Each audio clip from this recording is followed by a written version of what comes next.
कुछ लोग कहते हैं कि हिंदू शास्त्रों में, खासकर भविष्य पुराण में, पैगंबर मोहम्मद साहब का जिक्र है। वो महामद या महामद जैसे नामों वाले अंश दिखाते हैं और कहते हैं कि ये पैगंबर साहब के बारे में ही है। उनके हिसाब से ये अंश एक ऐसे इंसान के बारे में बताते हैं जिसने नया धर्म चलाया, मक्का से आया और एक ही खुदा की बात की, जो कि पैगंबर मोहम्मद साहब की जिंदगी और उनके संदेश से मिलता है। इस बात पर हिंदू और मुस्लिम धर्मों के बीच क्या रिश्ता है, इस पर खूब चर्चा होती है। जो लोग इस बात को मानते हैं वो इन अंशों को इस बात का सबूत मानते हैं कि पैगंबर मोहम्मद साहब के आने की भविष्यवाणी पहले ही हिंदू ग्रंथों में हो चुकी थी।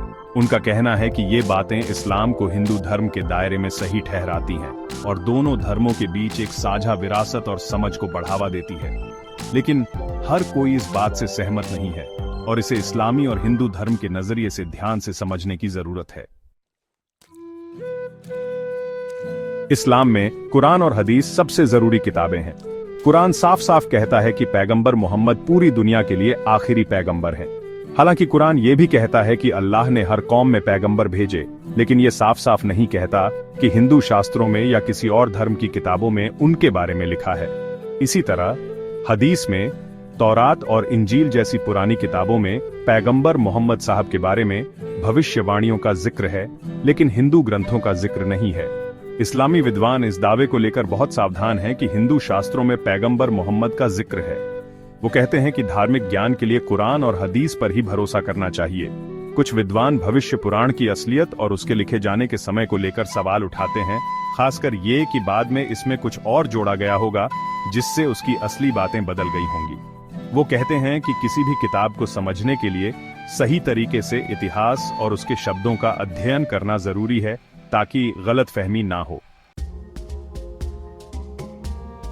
हालांकि हिंदू शास्त्रों में पैगंबर मोहम्मद साहब का जिक्र होने का दावा बहस का मुद्दा है, लेकिन ये अलग अलग धर्मों के बीच बातचीत का मौका भी देता है। कुछ आधुनिक इस्लामी विद्वान इस चर्चा को अलग अलग धर्मों के बीच प्यार और समझ बढ़ाने के तरीके से देखते हैं। वो मानते हैं कि एक ही खुदा में यकीन और पैगंबरों में विश्वास कई धर्मों में, जैसे हिंदू धर्म में भी, एक जैसी मान्यताएं हैं।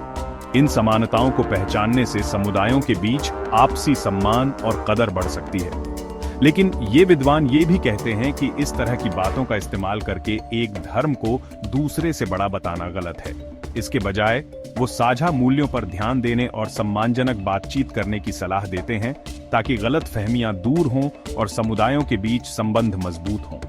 ये तरीका इस्लाम की उस सीख से मिलता है जिसमें दूसरे धर्मों का सम्मान करने और शांति से रहने की बात कही गई है। मुसलमानों के लिए कुरान अल्लाह का आखिरी और बिना बदला हुआ कलाम है। हालांकि दूसरी किताबों में कुछ सच्चाई हो सकती है, लेकिन माना जाता है कि उनमें इंसानी गलतियां और समय के साथ बदलाव हो सकते हैं। इसलिए हालांकि अलग अलग धर्मों के बीच संबंधों को तलाशना अच्छी बात है, लेकिन आखिरकार मुसलमान सही राह दिखाने के लिए कुरान और पैगंबर मोहम्मद साहब की शिक्षाओं पर भरोसा करते हैं। हिंदू शास्त्रों में पैगंबर मोहम्मद साहब का जिक्र होने का दावा हमें याद दिलाता है कि धार्मिक किताबों को सम्मान और ध्यान से पढ़ना चाहिए। हालांकि ऐसे दावे लोगों में दिलचस्पी और अलग अलग धर्मों के बीच बातचीत शुरू कर सकते हैं, लेकिन ये जरूरी है कि हम अपनी समझ को सही स्रोतों पर आधारित रखें और बिना पर्याप्त सबूत के पक्के तौर पर कुछ न कहें। आखिरकार अलग अलग धर्मों के बीच आपसी सम्मान और समझ को बढ़ावा देना सबसे जरूरी है।